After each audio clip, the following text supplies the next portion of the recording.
बीवी हो तो ऐसी। 2 माह से कोई मेरे दरवाजे पर रोजाना कचरा फेंक कर चला जाता। बड़ी कोशिश के बावजूद वो पकड़ में नहीं आया। अहलिया ने कहा कि यकीनन ये मोहल्ले का कोई ऐसा बंदा है जो फजर की नमाज बाकायदगी से पढ़ता होगा और मस्जिद जाते हुए ये कारनामा सरंजाम देता जाता होगा। अब मसला था मेरा अपना। मैं पका नहीं कच्चा मुसलमान था। रोजाना 10 बजे उठकर फजर कज़ा पढ़ा करता था।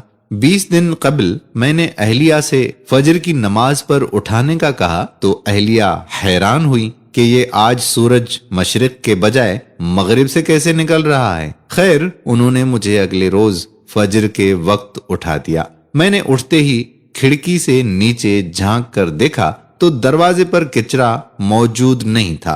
फटाफट वुजू किया, खिड़की के पास ही मुसल्ला बिछा दिया और 2 रकात सुन्नत खटाखट पढ़कर फिर से झांक कर देखा तो कचरा दरवाजे पर पड़ा मेरा मुंह चिढ़ा रहा था। खैर, फिर 2 रकात फर्ज पढ़कर दोबारा सो गया। अगले दिन सुन्नत के बजाय फर्ज पढ़ते कचरा फेंक दिया गया। 4 दिन इसी तरह से गुजर गए, लेकिन कचरा फेंकने वाले को पकड़ नहीं पाया।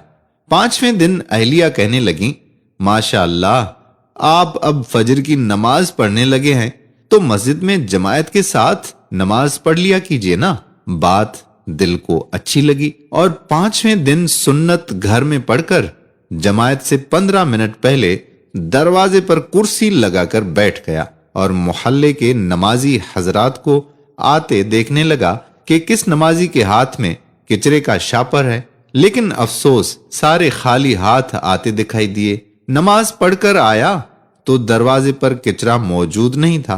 1 हफ्ता मुसलसिल पाबंदी से बाद जमात नमाज पढ़ने के बाद मैंने अहलिया से कहा कि बेगम, अब कचरा फेंकने वाला शायद डर गया है, कचरा नहीं फेंक रहा है। अब आप मुझे फजर के वक्त नहीं उठाना।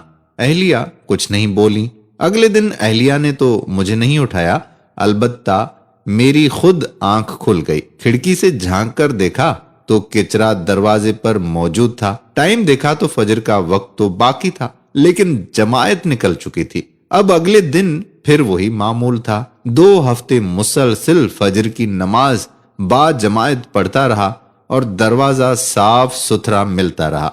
2 हफ्ते बाद अब मेरी जमायत से फजर की नमाज पढ़ने की आदत हो चुकी थी और अल्हम्दुलिल्लाह मैं बा जमायत फजर की नमाज पढ़ना शुरू हो गया हूं। फिर कुछ दिन बाद रात के खाने में उस कचरा फेंकने वाले का जिक्र आ गया।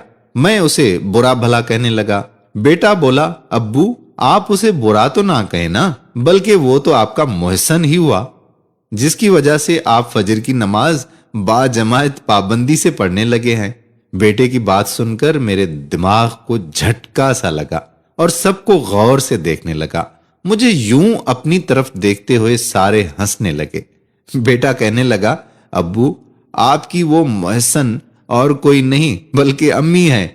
आप अम्मी का शुक्रिया अदा कीजिए। मैंने अहलिया को देखा तो कहने लगी, जब घी सीधी उंगली से ना निकले तो टेढ़ी उंगली से निकालना पड़ता है। ये सबक है सब बीवियों के लिए कि वो चाहें तो अपनी औलाद के अलावा अपने खावंद की भी तरबियत कर सकती है। हाँ, अगर वो खुद तरबियत याफ्ता हो। जीवन साथी सबसे बेहतर वही होता है जो अपने जीवन साथी की आकबत को संवारने की कोशिश करे। उम्मीद करते हैं कि हमारी बहनों को ये बात जरूर समझ में आ गई होगी। अगर आपको वीडियो पसंद आई हो तो वीडियो को शेयर जरूर कर दीजिएगा, क्योंकि ये हमारा बहुत ही खूबसूरत पैगाम है उन तमाम भाइयों और बहनों के लिए जो नमाज से कतराते रहते हैं। वीडियो पसंद आई हो तो लाइक भी करें, शेयर भी करें और कमेंट बॉक्स में अपने कमेंट्स भी जरूर तहरीर करें। अगर आपने अभी तक हमारा यूट्यूब चैनल राहे हयात ऑफिशियल सब्सक्राइब नहीं किया तो यूट्यूब पर जाएं और राहे हयात ऑफिशियल चैनल को सब्सक्राइब करके बेल के आइकॉन को प्रेस कर लें, ताकि हम वहां पर आपको ताजा तरीन अपडेट्स देते रहें। आने वाली वीडियो तक अपने मेजबान कादिर बख्श कल्होड़ो को इजाजत दीजिए। अल्लाह हाफिज।